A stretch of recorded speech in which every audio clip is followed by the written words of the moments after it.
Welcome to this week's Eat, Play, Pray Advent Edition.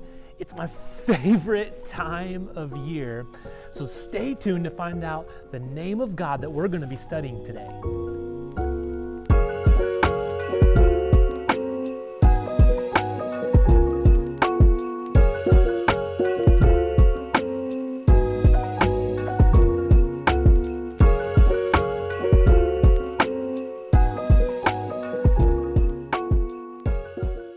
As you can see, I've got my two candles lit, the hope candle and the joy candle. Our Eat, Play, Pray series is going to be going right along with the sermons that we're hearing on Sunday. Hopefully you've picked up on that by now. And so let's go to Isaiah 9 and we're going to discover exactly what name we're going to study today.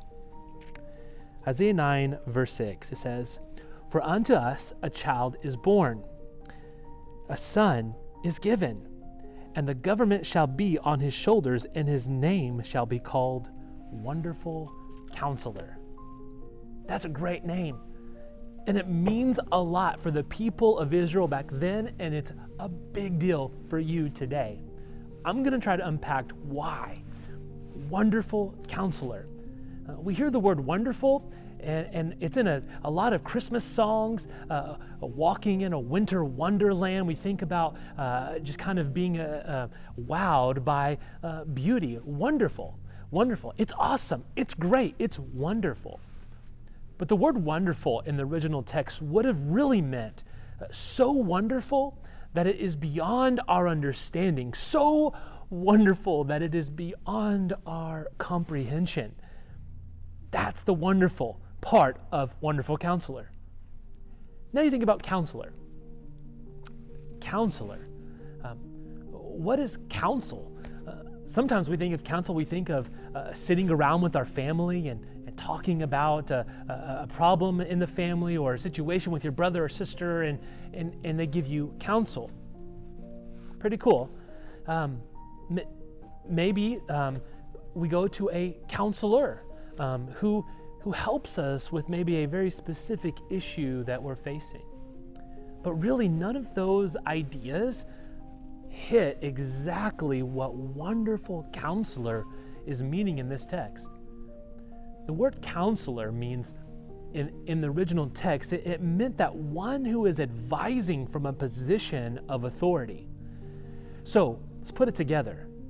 It's beyond our comprehension how this one from authority is going to instruct us and direct us. Let me explain it a little bit more. So the people of Israel were in a pretty tough place. They were in the threat of war. They were hoping for an answer, a solution, a Messiah to come and conquer. But would that have really fixed their problem? You know, Israel was kind of responsible for getting themselves in the place that they were in. So maybe the problem wasn't the threat of war, but the problem was actually something much deeper, something so much more a part of the Israelites that they didn't even understand. And I want to say that maybe God, in his wonderful counselor ability, knew that he was concerned about their situation, but he was really concerned about what was really going on inside of their heart. And that's why it was a big deal for them, and it's a huge deal for you and for me. The prophet Isaiah says, this baby is going to be born. It's going to be a wonderful counselor. This is the name it's given, okay? So, but the problem is Jesus doesn't come till 800 years later. That kind of blows my mind for a second. They needed immediate help, but the answer wasn't until 800 years later. But let me just say that distance provides for us really some insight of what God's intention really was by sending the Wonderful Counselor. His intention was to focus on the real root of the problem, and that is sin.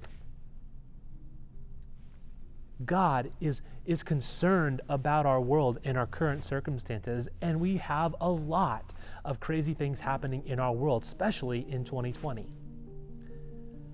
But God is more concerned with your heart. He is more concerned with the sin problem that exists within us. And so, I want to ask you a question. This wonderful counselor who is beyond our comprehension, who would instruct us and guide us and lead us towards a place of healing, and he provided Jesus Christ to be the perfect sacrifice, to live a perfect life, to die the death that I deserve because of sin. I think that's pretty wonderful counsel that God would give towards us. So what I would like you to do is to pause the video right now, and I'm going to ask you this question. What are some of the big problems in your life? What are some of the things that are done in secret that maybe no one else knows? And maybe today you would acknowledge that God is really concerned about that heart and not so concerned about our circumstance. Good. I'm glad that you guys began to talk through a little bit of the problem. Now let me ask you this question. Are you ready to obey? Are you willing to do what God asks you to do? So if you've brought your issues, your problems into the light, you've been exposed, but the wonderful counselor is ready to guide you, but you have to listen. The way to Jesus Christ is to believe in him through faith. And by faith, we are saved. We believe that Jesus is the Son of God, that he lived the perfect life, and that he died for my sin. He can give you salvation today. We have hope because our God is who he says that he is. We have hope in this wonderful counselor because it is beyond words how he would advise and direct us to walk out this life with him. If you say yes to following Jesus and you're willing to listen to him, I want to give us this last piece, because maybe you've already done those things and we're here in this season thinking about this wonderful counselor. God saved you unto something.